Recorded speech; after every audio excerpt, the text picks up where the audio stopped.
but I have to say this is the most special one. I think coming back to where it all began. I think we did our first delivery here, maybe a kilometer and a half away, 10 years back. So as we finish 10 and we go on to our next stage of the company as a public entity, I think it gives us great pleasure to come talk about the story of how it all began not so far from here. So when we started Swiggy in 2014, we were a 3-member co-founding team. There was me, there was Nandan, really good friend of now 20 years back. We studied together in BITS Pilani, and then there was Rahul, our third co-founder and CTO. And before this, Nandan and I were building something in the not urban, but courier aggregation platform. That was our first idea. It was called Bundle, and for multiple reasons, at that time we chose to get out of that business. We didn't see the opportunity that we could have gone after so we got out, and probably in hindsight that was the best decision we've taken in the last 10 plus years. It led us to the opportunity to go after something new, different, that has become something beautiful today. And coming out of that logistics business, we were still tinkering with the idea of wanting to do something in logistics, and this time we wanted to be the logistics layer ourselves instead of being maybe more of an aggregator, which we were doing in the previous business. And if you go back to May 2014, I think Uber, Ola, they were like the hottest things in town at the time. On-demand mobility was the hottest thing, and on-demand delivery wasn't even a thing. And we got excited, however, by the idea of, hey, if you can push a button and metal moves on the road nicely, can we use that to actually move things super fast inside the city? And this was a time when it was hardly obvious that something like this should exist. Today we have many global peers that do similar things as Swiggy does, but maybe the oldest of them was 3-6 months older than us.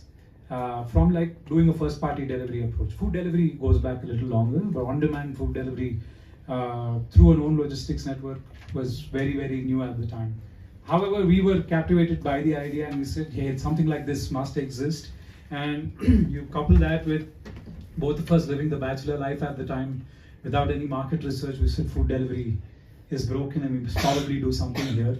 Whenever our friends came over, we faced similar problems like not having good enough selection to call an order from. I think restaurants would say 500 rupees, 1,000 rupees minimum order, and the delivery experience was a patchy one in itself. At that time, I think 40-minute, 45-minute like delivery was supposed to be like the best one could get, while Domino's was doing a pretty phenomenal job delivering in 20-30 minutes. And that's when we said, okay, come on, let's build a Domino's layer on top of the entire restaurant industry.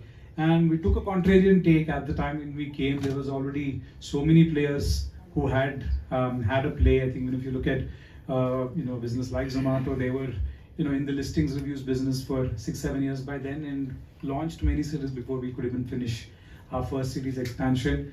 But I think the reason we were able to come out of it, that first wave looking at, was because we took that contrarian take of how, if you want to create habit in food delivery, then you have to create a lot more selection and bring with it a lot more reliability than was on offer on that day. And that helped us really well as we went from doing our first delivery in Koramangala to scaling to 7 cities over the next 3 years. And around 2017-18 is when we all got together, the core team, founding team, to discuss and articulate the company's mission statement and reason to existence for the future. And we found something that energized us immensely, and is true to this day. I think Swiggy's mission is to elevate the quality of life for urban consumers by delivering unparalleled convenience.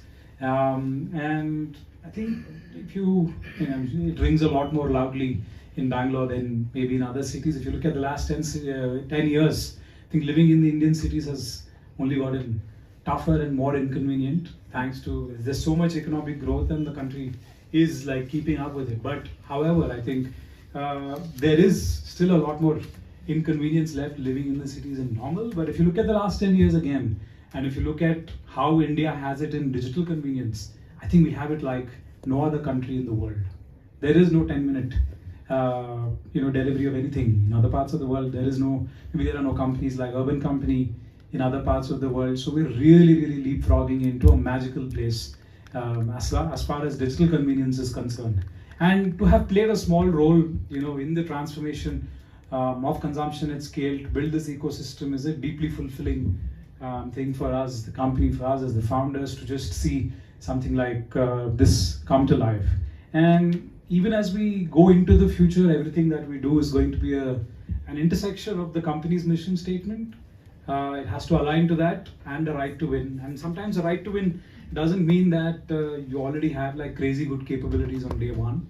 Our right to win on day one in food delivery was just that we had a different take from everyone else, and we got a couple of years, which was an opportunity to build something interesting in the space. Even if you look at, let's say, the quick commerce category, we had 0 years of grocery experience getting into 2020, and there were so many players who played various formats of grocery. In fact, it was widely agreed that quick delivery or anything like 30 minutes, whatever version you take of it, that model was going to be the graveyard for every startup. In fact, like we had an early variant ourselves called Swiggy stores. That also went to the graveyard. But it pushed us to figure out if there was a new operating model that could serve consumers and this latent demand better than was in the day.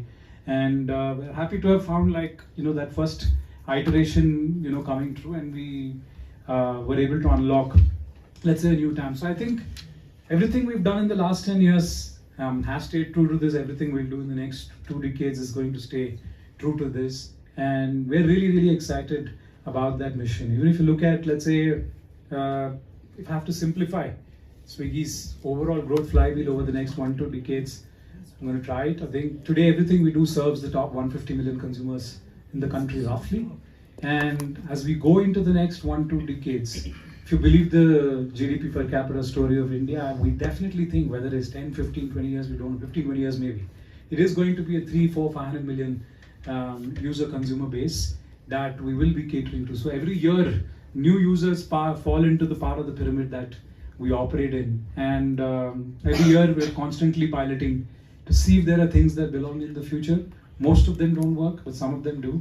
And every 3 years, maybe 1 out of the 7, 8 things that we do manages to capture the imagination of the consumer at scale again. So that's maybe the view of the world that we're trying to will into existence. There are more users coming in, and then hopefully we keep doing what we're doing to unlock new consumption occasions, new categories over the next few years. And all of this coming together should mean a very, very exciting journey at the intersection of a mission statement that we're very energized by, and growth tailwinds that are going to also spur the journey forward. So really, really excited. I think even if I look at the overall growth trajectory, right? If you look at it, obviously quick commerce is the hottest category in town. Obviously, very fast growth rates, very large TAM, etc. But even if you look at, let's say, the more mature business, like even a food delivery business, I think the underlying rails that we have for this category is the restaurant industry. And I think we're really, really early even for the restaurant industry in India. Like, the largest food delivery player in China has about 10 million restaurants listed on their platform for probably a lesser population than us. And even if you look at like any other part of the world, in the US, restaurant sales surpassed grocery sales about 9 years back. And I think if you believe that GDP per capita story, it is going to happen. We're really, really early. In fact, online food delivery happened before outside food happened in India. Today, together like Swiggy and Zomato are a third of overall organized restaurant industry. It hasn't happened anywhere else in the world. So we think that there's a multi-decadal opportunity just because of the underlying rails. The rails themselves are going to grow so well over the next 1-2 decades. And our job as a company is to keep executing and innovating to grow even faster than an already beautiful underlying rails in that. And then obviously if you look at the other category in quick commerce, it's a different story.